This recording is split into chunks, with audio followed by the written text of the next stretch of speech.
বন্ধুরা, আপনি কি কখনো ভেবেছেন হঠাৎ করে কেন একটি সুখী পরিবারে অশান্তি নেমে আসে? কেন ঘরে টাকা আসলেও টেকে না? কেন বারবার বাধা, রোগ, ঋণ আর দুঃখ বাড়তেই থাকে? শাস্ত্র বলে ঘরের কিছু ছোট ছোট ভুলেই ধীরে ধীরে মা লক্ষ্মীকে সেই ঘর থেকে দূরে সরিয়ে দেয়।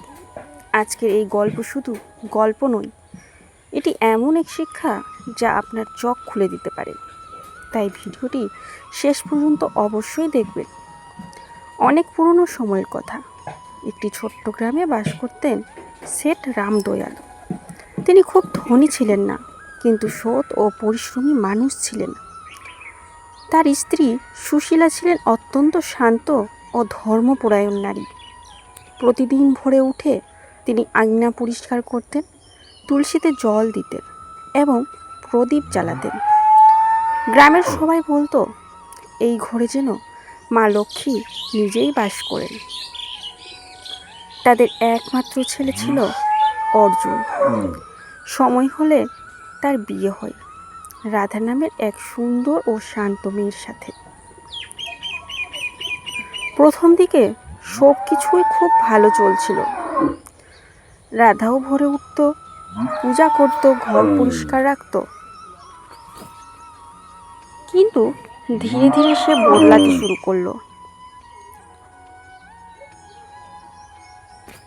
সে দেরি করে ঘুম থেকে উঠতে লাগলো, রান্নাঘরে নোংরা বাসন ফেলে রাখত, সন্ধ্যায় ঝাড়ু দিত আর তুলসীতে জল দিত না।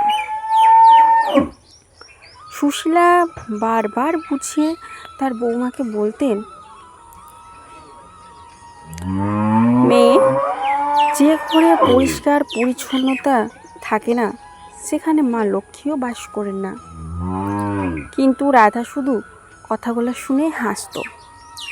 সে বলতো, এগুলো তো পুরনো যুগের কথা মা, এখন আর এসব কেউ মানে না। এরপর থেকেই ঘরের পরিবেশ বদলাতে শুরু করলো। শেঠজির ব্যবসায় ক্ষতি হতে লাগলো, ঘরে অশান্তি বাড়ল, টাকা আসলেও টিকতো না।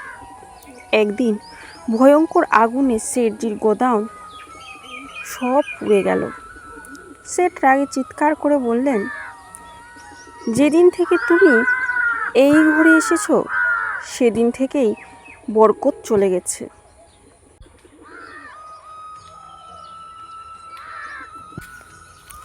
রাধা কাঁদতে কাঁদতে বাড়ি ছেড়ে বেরিয়ে গেল।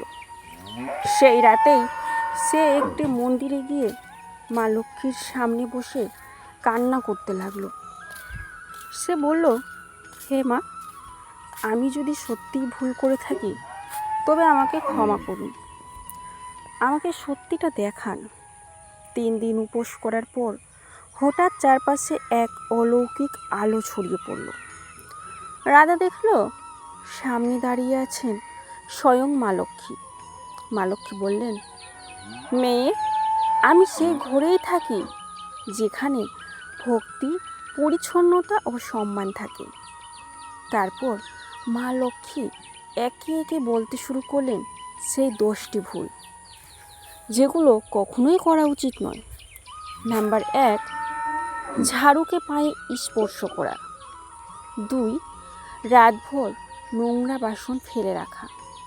3, সন্ধ্যায় ঝাড়ু দেওয়া। 4, সূর্য ওঠার পরও ঘুমিয়ে থাকা। 5, আঙিনা ও পরিষ্কার রাখা। রান্নাঘর নোংরা রাখা। দেড়গোড়ায় বসে খাওয়া। ঘরে ঝগড়া ও শান্তি রাখা। পূজা ও ভক্তিকে অবহেলা করা। বড়দের কথা অসম্মান করা। মা লক্ষ্মী বলেন, যে ঘরে এই ভুলগুলো হয় সেখানে সুখ থাকলেও শান্তি থাকে না। রাধার চোখ দিয়ে জল পড়তে লাগলো। সে হাত জোর করে বলল, মা, আমি সব বুঝতে পেরেছি। এরপর রাধা নিজের বাড়িতে ফিরে এলো, আবার ঘর পরিষ্কার রাখতে শুরু করলো, ভোরে উঠে প্রদীপ জ্বালাতো। ধীরে ধীরে সেই ঘরে আবার সুখ ফিরে এলো, ব্যবসা ভালো হতে লাগলো ও শান্তি দূর হয়ে গেল। গ্রামের মানুষ আবার বলতে লাগলো, শেঠজির ঘরে আবার মা লক্ষ্মীর কৃপা নেমে এসেছে। বন্ধুরা, মনে রাখবেন, মা লক্ষ্মী শুধু ধন দেন না, তিনি শান্তি ও বরকত দেন। আর তিনি সেই ঘরেই থাকেন যেখানে থাকে পরিষ্কার পরিচ্ছন্নতা, ভক্তি এবং সম্মান। ভিডিওটি ভালো লাগলে লাইক করুন, কমেন্টে লিখুন জয় শ্রী লক্ষ্মীনারায়ণ, আর সাবস্ক্রাইব করুন মনের আলো চ্যানেল। জয় শ্রীকৃষ্ণ, রাধে রাধে।